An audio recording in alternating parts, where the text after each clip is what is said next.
Double Sports Talk, worldwide, with some news from the world of boxing. So y'all know what time it is. You ain't in a rush to get concussed.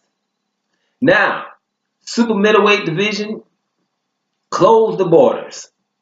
Close the borders. Get some security at the borders. There's a mass exodus coming from the middleweight division. Mass exodus. You got to be careful. They don't let them in. Because they coming. Right? Led by Canelo Alvarez going up to fight Fielding. You know, not a champion, but a regular champion, which means that doesn't really mean anything. And I told you guys about those regular belts. You know, because you can still say, hey, well, he's a champion. It says champion on the end of that. And they forget that regular. That doesn't mean he is. The other ones, the dudes are. The Callum Smith dudes, Uskakakai, and those other guys. Those are the champs. But okay. And now you're hearing Gennady Golovkin. Because I told you he ain't doing nothing in the middleweight. You see, you don't want to fight Charlo. It's mandatory to get back to Canelo. I hear his promoter, Tom Lawler, saying lately, we can probably go up to super middleweight and fight some guys in England. Go to England if it's Chris Eubank Jr. Which I'm pretty sure. I don't think they can do that one. But Callum Smith. Right? Going up to super middleweight, getting out of something, all of that stuff about, remember unifying the division. We got to do that, secure your legacy, right? What happened was when Murata got beaten, he had a regular title too. That's who Golovkin was going to fight, the regular champion in the middleweight division, Murata. But he got outclassed by Rob Brandt, who had no one, absolutely no one of substance on his resume up until that point, except for your boy from Germany here, can't think of his name right now, Jürgen Bremer, and he lost to him, right? That was it. Everybody else you probably wouldn't know. I didn't, and I know a couple of people.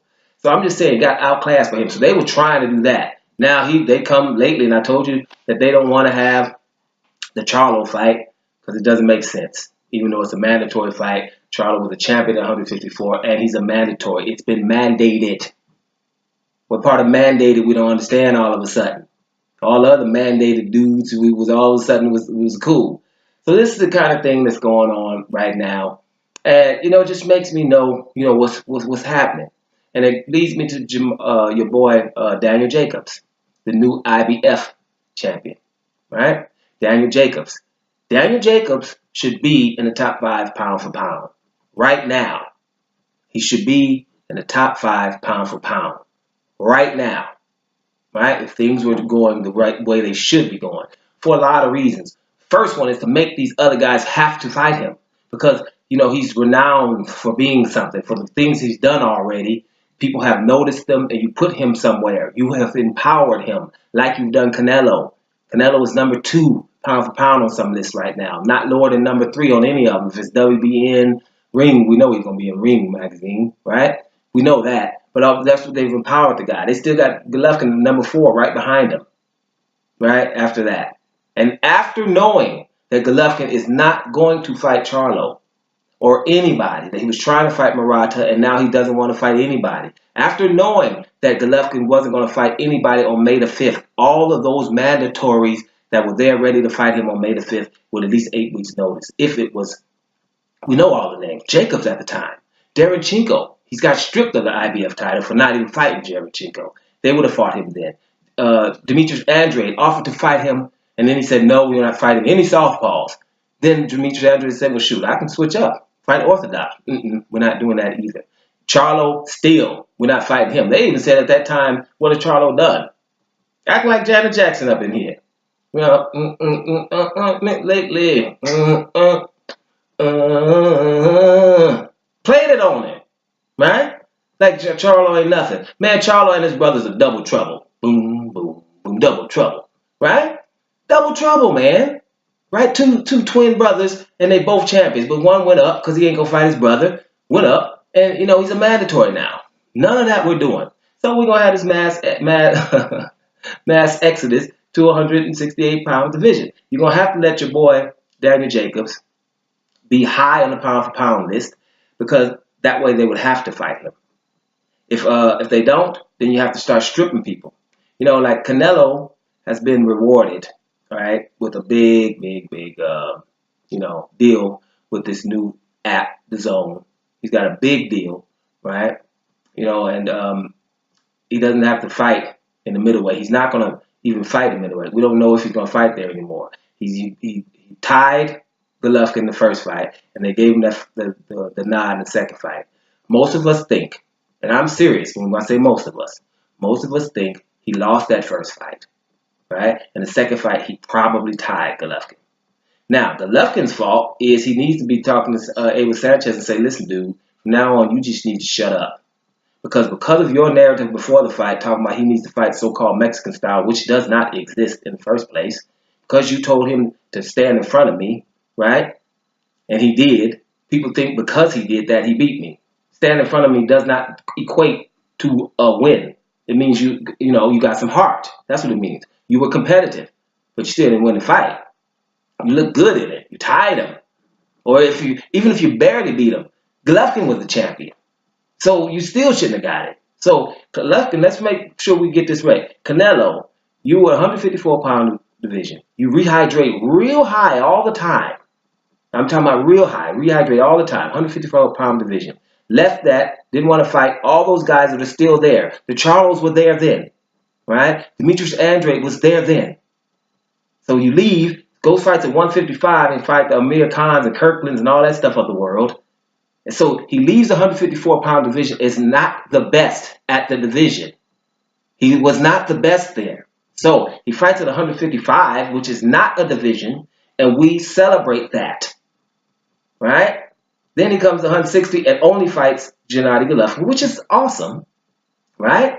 But in that fight, for example, when Gennady Golovkin, do you guys remember when Gennady Golovkin fought Daniel Jacobs? How many times it was mentioned that Daniel Jacobs rehydrated? Right? Like he rehydrated something higher than what Canelo has been rehydrating forever. In that fight, shoot, Abel Sanchez and Gennady Golovkin said, let's weigh him to see. He's 180-something too. Probably more than Jacobs. But they just didn't mention it. It's all about perception, baby.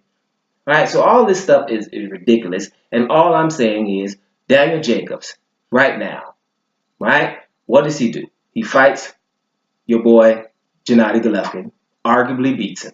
No one wants a rematch because they know what's going to happen in the rematch. Right? So they don't even want that. Then he goes and fights 4 undefeated guys. Tops it off with Darenchenko, who Gennady Golovkin does not want to fight. Now, after fighting him, he's saying, Canelo, you can get it whenever you want. Right? I will rematch even Gennady Golovkin, even though he's not a champion. He's not really interested in fighting Golovkin anymore because he's not a champion. But he would still do that too.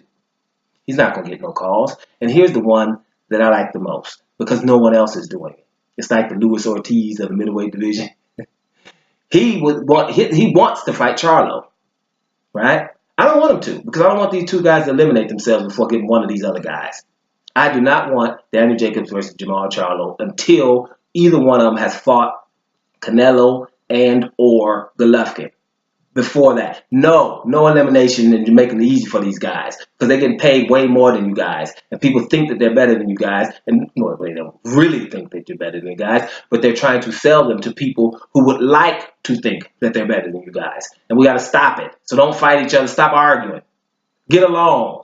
Get some pictures together. Get along. Be partners in crime for a minute, just for a minute. Then you can get your hate on after we get these 2 guys, because don't let them play you like that.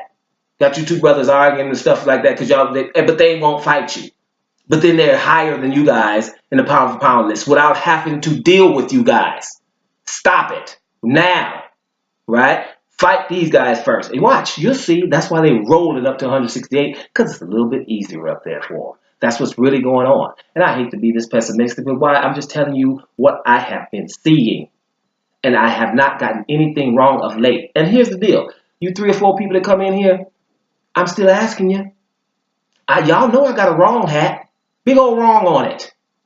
Holler at me and find out something that I've done wrong, and I will put it on proudly. Okay? Because I am not a prophet. This is just watching what these guys are doing. And a lot of it's pathetic of late. Right? But they're getting away with it. So let's stop it. Daniel Jacobs, top 5 pound for pound. That is what needs to go down. Doma Sports Talk. Worldwide. And I'm up out of here, y'all.